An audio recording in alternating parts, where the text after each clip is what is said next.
Hello there, and today I learned that Mark Hoppus of Blink-182 actually wrote a diss track about his bandmate Tom DeLonge. If you're new here, my name is James, and on this channel we talk about things that I've learned today.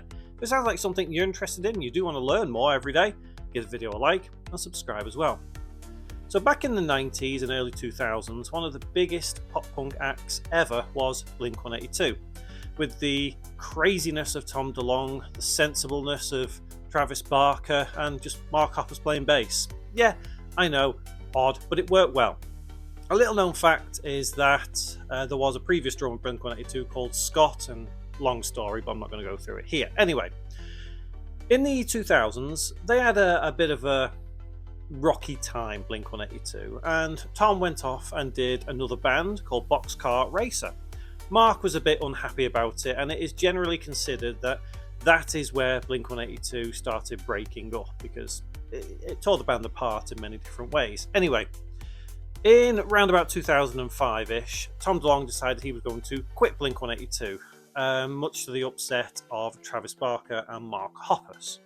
And what transpired is Tom decided he's going to be the biggest, best band on the world, and he created Angels and Airwaves, and it didn't live up to that. I like Angels and Airwaves music, but it's not the biggest and best band ever. Anyway, Tom did that.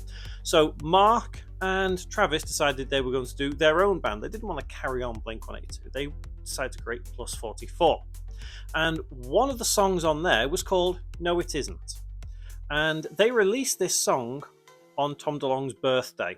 Now, it transpires that that song is called No It Isn't for a reason, because the lyrics of the song kind of imply that Tom DeLonge burnt down everything in Blink-182. He just wanted to destroy it. He ruined everything. And whenever Mark would be asked about this song, he would just quote the title track.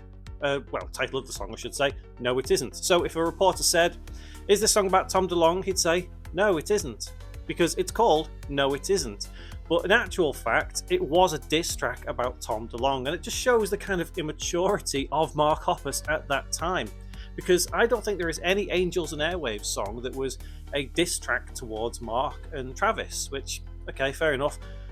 Tom ended up being the most sensible one of the lot. I mean, it's different now. You know, we have 20 years later, Blink-182 are back together for, the third time, and they're doing quite well. But it's crazy to think, because I like that song, but it was an intentional diss track released on Tom DeLonge's birthday, and it's just crazy to think about that. But I didn't realise that at the time.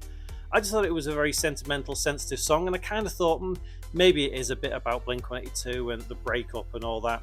But obviously years later, it turned out that Mark said, yeah, it was about Tom, and it was called No It Isn't, so he didn't have to answer the question. But it was a diss track on Tom DeLonge. And what a way to do a diss track. Like, seriously. He's doing diss tracks before they were even a thing. Good on Mark.